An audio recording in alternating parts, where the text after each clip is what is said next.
अस्सलामुअलैकुम दोस्तों, मेरा नाम आतिका मलिक है और एक बार फिर से आप सबका खुशामदीद है आपके अपने यूट्यूब चैनल आओ सीखें विद आतिका पे।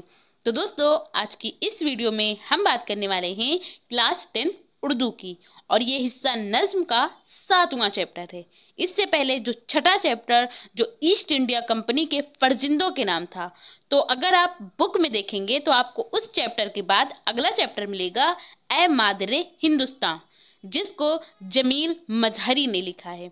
फिर इसके बाद एक और चैप्टर आता है जिसका नाम सुख की तान है, जिसको मीरा जी ने लिखा है। और इसके बाद फिर एक और चैप्टर आता है नज्म में जिसका नाम चांद तारों का बन है, जिसको मखदूम महियुद्दीन ने लिखा है। लेकिन ये तीनों चैप्टर जो तीनों नज्म हैं वो इम्पॉर्टेंट नहीं है, क्योंकि आपके एग्जाम में वहां से क्वेश्चन नहीं आएंगे, क्योंकि वो आपके सिलेबस में नहीं दिया गया है। तो जो सिलेबस में दिया गया है यानी वो इम्पॉर्टेंट है, वहीं से आपके एग्जाम में क्वेश्चन आएगा। तो जो हम लोगों ने चैप्टर पढ़ा था छठा ईस्ट इंडिया कंपनी के फर्जिंदों के बाद, तो उसके बाद अगला चैप्टर आपके सिलेबस में है कब्र, जिसको अख्तरुल ईमान ने लिखा है। तो आज हम इस वीडियो में कब्र नज्म की मुकम्मल तशरीह करेंगे ज़रूरी हवालों के साथ। तो अगर आप इसकी PDF लेना चाहते हैं तो आप मेरे टेलीग्राम चैनल से भी जुड़ सकते हैं, जिसका नाम आओ सीखे विद AK है और इसका लिंक आपको डिस्क्रिप्शन में भी मिल जाएगा। तो आप वहां से डायरेक्ट ज्वाइन कर इस PDF को बिल्कुल फ्री ले सकते हैं। आई होप आपको ये चीज़ें पसंद आए और आपके लिए ये वीडियो यूज़फुल हो। अगर पसंद आए तो आप इसे लाइक करिए और अगर चैनल पर पहली बार आए हैं तो चैनल को सब्सक्राइब कर बेल आइकन को ज़रूर प्रेस कर लें। और जो भी दोस्त आपके हाई स्कूल में हैं और उन्होंने ऑप्शनल सब्जेक्ट अगर उर्दू लिया हुआ है तो उन तक इसको शेयर कीजिए। तो चैप्टर शुरू करने से पहले कुछ सवालात आपने किया है तो मैं पहले उसका जवाब दे देती हूँ। तो आपके सवालों का जवाब, एक कमेंट आया है, एक सवाल आया है मैरी शेख का। इन्होंने कहा है अस्सलामुअलैकुम बाजी। वालेकुम अस्सलाम। आप 12वीं क्लास के लिए वीडियो क्यों अपलोड नहीं कर रही हैं? आपने कहा था कि आप बोर्ड तक साथ देंगी, यानी आप एग्जाम तक साथ देंगी। तो देखिए मेरी बहन, मैंने आपसे एक वादा किया है और इंशाल्लाह मैं आपका एग्जाम तक साथ दूंगी, लेकिन सिर्फ और सिर्फ इंटर वालों का ही नहीं बल्कि मैं हाई स्कूल वालों का भी बोर्ड तक यानी एग्जाम तक साथ दूंगी। तो आपका सिलेबस मैंने आपको सबसे पहले बता दिया है कि किसका क्या सिलेबस है, कौन कौन से टॉपिक हुए। तो उस सिलेबस के अकॉर्डिंग सारे चैप्टर हम पहले पढ़ेंगे और फिर उसके बाद अभी तो एग्जाम में काफ़ी टाइम है, तो एग्जाम तक इंशाल्लाह मैं आप दोनों के लिए यानी हाई स्कूल और इंटर दोनों के लिए करीब 5 मॉडल पेपर भी लाने वाली हूँ, तो जिससे बाहर आपके एग्जाम में क्वेश्चन एक भी नहीं जाएंगे। तो आप बिल्कुल बेफिक्र रहिए कि आपका सिलेबस अगर मैं अपलोड नहीं कर रही हूँ इंटर वालों का या हाई स्कूल वालों का तो वो परेशान ना हो, बल्कि जितना जिसका सिलेबस है मुझे पता है और मैं वो सारी चीज़ें कंप्लीट कराऊंगी। तो अभी ये हाई स्कूल का नज्म चल रहा है, हिस्सा नज्म, इससे पहले गज़ल और नस्र ये सारी चीज़ें हो चुकी हैं। तो ये जो नज्म है इसमें अब एक और चैप्टर ही बचता है, तो उसको करा लूँ, फिर उसके बाद इंशाल्लाह जो क्लास 12 वाले हैं उनका ही कराने वाली हूँ। तो सभी का सिलेबस कंप्लीट हो जाएगा, इसके लिए आप बिल्कुल परेशान ना होइए, बिल्कुल बेफिक्र रहिए। इसके बाद एक और कमेंट आया है अल्फिशा का। इन्होंने कहा है मैम आप बहुत अच्छा पढ़ाती हो। शुक्रिया, आपको पसंद आया। मैम मेरे हाफ ईयरली एग्ज़ाम आ रहे हैं, 10 अक्टूबर को मेरा उर्दू का एग्ज़ाम है। तो आज 25 तारीख है, 25 सितंबर, 10 अक्टूबर यानी कि आपके पास 15 दिन है, काफ़ी हैं। आप अच्छे से तैयारी 15 दिनों में भी कर सकती हैं। मेरा उर्दू का एग्ज़ाम है, मैं चाहती हूँ मेरे उर्दू में 99% आए। बिल्कुल आ सकते हैं। आप मेरी उर्दू की तैयारी करा दीजिए कि मुझे उर्दू में क्या क्या करना चाहिए, कैसे पढ़ना चाहिए। तो सबसे पहले आप सिलेबस देखिए, जो यूपी बोर्ड उर्दू का सिलेबस है। फिर उसके बाद उस सिलेबस के अकॉर्डिंग आप उन चैप्टर उन टॉपिक को पढ़िए और फिर उसके बाद आप प्रीवियस ईयर क्वेश्चन सॉल्व कीजिए। तो ये 3 चीज़ें आप कर लेंगी तो आप 99% क्या 100% भी ला सकती हैं। अगर आपकी राइटिंग अच्छी हुई तो बिल्कुल कर सकती हैं। तो आपको ये सारी चीज़ें इसी चैनल पर मिल जाएंगी और मैंने अलग अलग कराया है। नस्र की तशरीह का चैप्टर एक प्लेलिस्ट है, गज़ल की तशरीह का प्लेलिस्ट है, ये हाई स्कूल वालों का।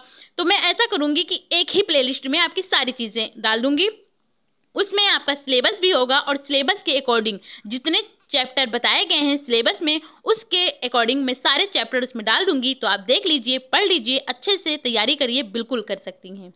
फिर इन्हीं का एक और कमेंट है कि मैम अगर हमारे लर्न हुआ सियाक व सबाक नहीं आए तो हम क्या करें, प्लीज़ बता दीजिए। तो जो आपने लर्न किया है, जो याद किया है, वो सियाक व सबाक ना आए तो क्या करें। तो आपको क्या करना है, सिलेबस में आपके 7 चैप्टर 7 टॉपिक बताए गए हैं। चैप्टर टॉपिक नहीं बल्कि चैप्टर 7 है नस्र का। तो नस्र में ही सियाक व सबाक होता है और नस्र के अलावा अगर नज्म है या गज़ल है तो वहाँ पर तो हवाला होता है। तो सियाक व सबाक जिस तरह क्या होता है, प्रसंग होता है हिंदी में, उसी को उर्दू में सियाक व सबाक या हवाला कहते हैं। नस्र है तो सियाक व सबाक होगा और अगर नज्म है तो वहाँ पर हवाला होगा, अगर गज़ल है तब भी हवाला होगा।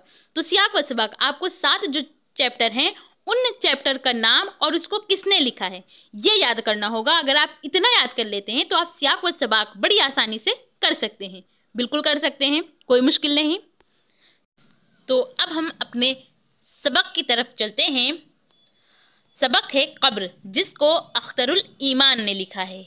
तो मैंने इनकी फ़ोटो भी इसी में ऐड कर दी ताकि आपको पता चले कि जो अख्तरुल ईमान थे वो दिखते कैसे थे।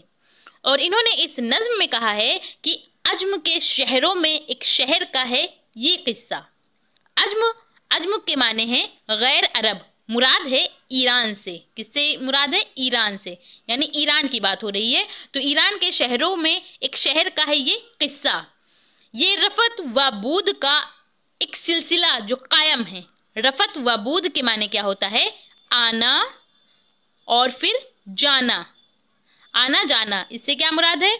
आना जाना, यानी कि इस दुनिया में आने और जाने से है। ये रफ़त व बूद का एक सिलसिला जो कायम है।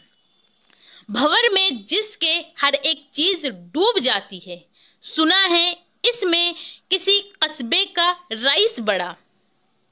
तो अब हम इस नज़्म की तशरीह करेंगे ज़रूरी हवालों के साथ। तो यहाँ पर आप हवाला डालिए और हवाला में लिखिए कि ये नज़्म उर्दू की नई किताब, जो आपके यूपी बोर्ड में बुक चलती है जिसका नाम उर्दू की नई किताब है, कि सबक कब्र से लिया गया है। इसके तख्लीक यानी इसके लिखने वाले, इसके शायर कौन हैं? अख्तरुल ईमान हैं। और ये हवाला आपका अगर इस नज़्म से, यानी जो कब्र नज़्म है, इससे अगर कहीं से भी आपके एग्ज़ाम में क्वेश्चन आएगा तो आप उसका हवाला यही लिखेंगे। तो मैं इसको बार बार रिपीट नहीं कराऊंगी, सिर्फ एक बार ही मैंने लिखा दिया। और अगर क्योंकि जो तशरीह होगी वो अलग होगी लेकिन हवाला यही रहेगा। तो आप इसकी तशरीह करिए और तशरीह में लिखिए कि अख्तरुल ईमान कहते हैं कि ये किस्सा ईरान के शहरों में से किसी एक शहर का है। ये जो दुनिया के आने जाने का सिलसिला कायम है। भंवर की जिद में आकर हर चीज़ डूब जाती है। सुना है इस दुनिया के भंवर की जिद में इस कस्बे का एक रईस भी फंस चुका है। एक बड़ा आदमी, रईस यानी कि बड़ा आदमी, मालदार, दौलतमंद। इसके बाद अगला बंद है और अगले बंद में इन्होंने कहा है फंसा कुछ ऐसा कोई चाल कारगर न हुई, यानी कारगर यानी काम ना आई। हर एक तिब्बी मदद से मुराद डॉक्टर, तिब्बी डॉक्टर को कहते हैं। तो डॉक्टर की मदद यानी कि दवा इलाज, हर दवा इलाज गर्ज वो सब जो कब्ज़ इंसान यानी इंसान के बस में था, वह मुमकिनात में था, यानी मुमकिन हर मुमकिन कोशिश की गई। क्या तमाम मसीहा करीब व दूर जो थे, मसीहा जो आया है यहाँ पर लफ्ज़ मसीहा ये लक़ब था हज़रत, किसका लक़ब था? तो हज़रत ईसा अलैहिस्सलाम का लक़ब था। हज़रत ईसा अलैहिस्सलाम का लक़ब था, क्या था? मसीहा। क्योंकि अल्लाह रब्बुल इज़्ज़त ने इनको ये मोजिज़ा देकर दुनिया में भेजा था कि ये मुर्दों को ज़िंदा कर लेते थे। तो जो मसीहा, चाहे वो करीब हो चाहे दूर, यानी कि वो रईस थे, मालदार थे, तो उनके पास पैसे बहुत थे, तो पैसों की कमी नहीं थी, तो उनके इलाज में भी कोई कोताही नहीं बरती गई, हर मुमकिन कोशिश की गई कि वो ठीक हो जाएं। तो अब आप इसकी तशरीह करिए और तशरीह में लिखिए कि अख्तरुल ईमान कहते हैं कि वो बीमारी के भंवर में ऐसा फंसा कि कोई भी तदबीर कारगर ना हुई, कुछ काम ना आया, ना ही किसी इलाज से और ना ही किसी दवा से। गर्ज की किसी भी तरह से उसे शिफा ना मिल सकी। शिफा यानी कि ठीक होने को शिफा बोलते हैं। जो कुछ इंसान के कब्ज़े इख्तियार में था और मुमकिनात में से था वो किया। बड़ी बड़ी दूर से मुआलिज बुलाए गए। इसके बाद अगला बंद है और इसमें इन्होंने कहा है तलब किए गए, सबको ज़रे कसीर दिया। ज़रे कसीर, ये लफ्ज़ जो ज़रे कसीर आया है इसके माने होता है बड़ी रकम, यानी वो मालदार थे तो उन्होंने बड़ी से बड़ी रकम दी कि ये ठीक हो जाए बस किसी तरह। मगर खुदा को जो मंजूर था वो हो के रहा। अजल ने बेटे से महबूब बाप छीन लिया। खबर ये फैल गई दूर पास पल भर में। तो इसकी आप तशरीह करिए और तशरीह में लिखिए कि अख्तरुल ईमान कहते हैं कि जितने भी अतबा बुलाए गए, यानी जितने भी डॉक्टर बुलाए गए, सबको बड़ी बड़ी रकमें दी गईं, मगर जो अल्लाह को मंजूर था वो हो कर रहा। क्योंकि ऐसे अल्लाह रब्बुल इज़्ज़त ने कहा भी है कुल्लु नफ्सिन ज़ाइक़तुल मौत, यानी हर जानदार को मरना है। तो एक दिन जब जिसका मुकर्रर होता है उसको जाना होता है, चाहे वो मालदार हो चाहे वो गरीब हो, हर किसी को अल्लाह रब्बुल इज़्ज़त के पास जाना है एक ना एक दिन जो मुकर्रर है। तो अल्लाह को मंजूर था इसलिए वो चला गया, इस दुनिया से चला गया वो रईस। गर्ज की कोई भी तदबीर काम ना आई और मौत ने बेटे से उसके महबूब बाप को छीन लिया। उसकी मौत की खबर पल भर में दूर दूर तक फैल गई। इसके बाद अगला बंद है और इसमें इन्होंने कहा है हर एक रोता था जार व कतार सुन सुनकर, पिसर के बैन का दिल पर असर शदीद हुआ। पिसर के माने क्या होता है? पिसर कहते हैं बेटे को। किसको कहते हैं? बेटे को पिसर। वो सीना पीट के कहता था बार बार पिदर। पिदर के माने होता है बाप। क्या होता है? बाप। पिसर यानी बेटा और पिदर यानी कि बाप। चले हो ऐसी जगह छोड़कर हमें सबको। तो ये मैं जो करा रही हूँ तशरीह, तो यहाँ पर मैं चार जो हैं दो शेर का करा रही हूँ। एक लाइन को मिसरा बोलते हैं और दो जब मिसरे आपस में मिलते हैं तो इसको शेर बोलते हैं। तो यहाँ पर दो शेर का, इसमें मैं दो शेर, यानी इसमें कितने 4 मिसरे हैं। तो ये 4 मिसरों की नज्म नहीं होती है, नज्म में तो दो मिसरे करके कई सारे होते, दो शेर करके कई सारे मिसरे होते हैं उसमें।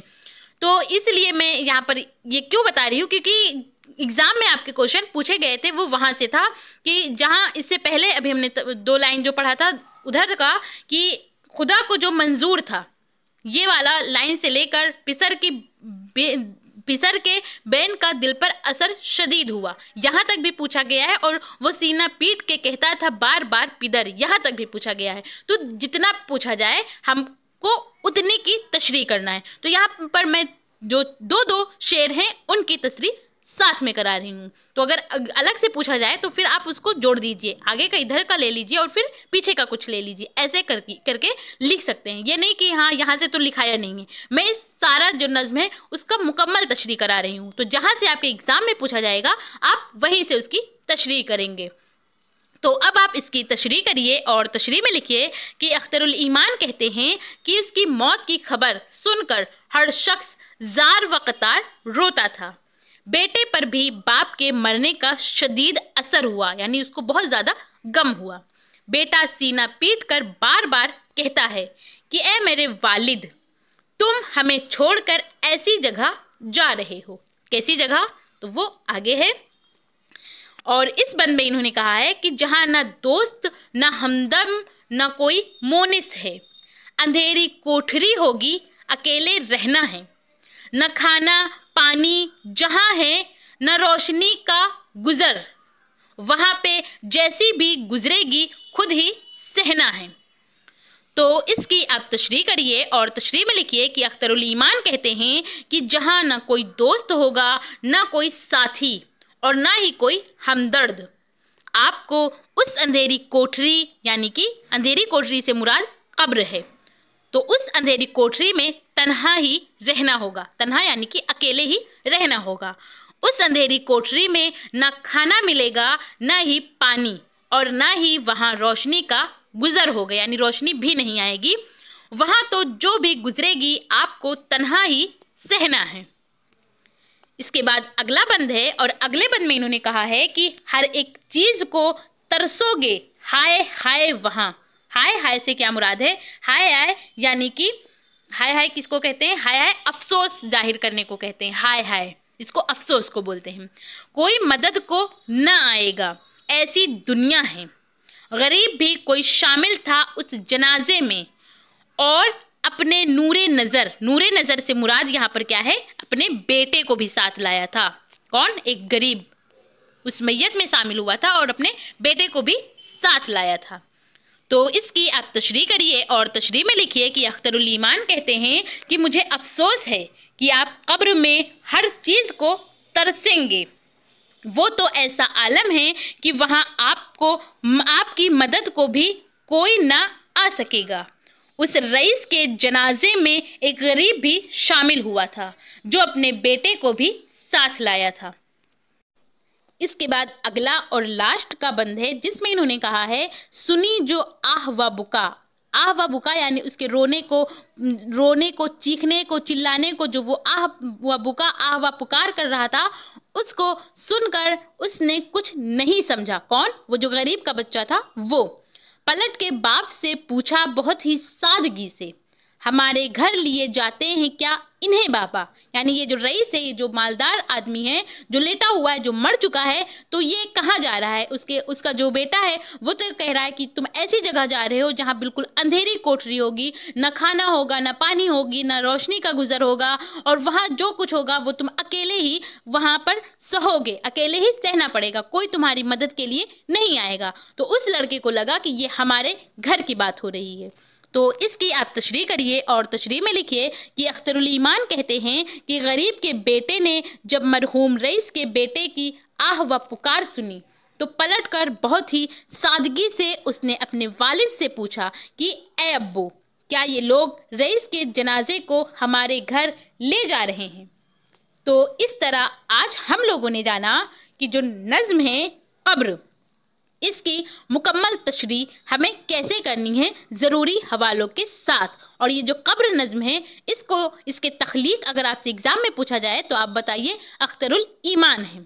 तो अगर आप इसकी PDF लेना चाहते हैं तो आप मेरे टेलीग्राम चैनल से भी जुड़ सकते हैं जिसका नाम आओ सीखें विद AK है, और इसका लिंक आपको डिस्क्रिप्शन में भी मिल जाएगा। तो आप वहां से डायरेक्ट ज्वाइन कर इस PDF को बिल्कुल फ्री ले सकते हैं। आई होप आपको ये चीज़ें पसंद आई हो और आपके लिए ये वीडियो यूज़फुल हो। अगर पसंद आई हो तो आप इसे लाइक करिए, और अगर चैनल पर पहली बार आए हैं तो चैनल को सब्सक्राइब कर बेल आइकन को ज़रूर प्रेस कर लें। और जो भी दोस्त आपके हाई स्कूल में हैं और उन्होंने ऑप्शनल सब्जेक्ट अगर उर्दू लिया हुआ है तो उन तक इसको शेयर कीजिए। और आपको ये वीडियो कैसी लगी अपना फीडबैक हमें कमेंट के ज़रिए ज़रूर बताइए। Thank you. हमेशा खुश रहिए।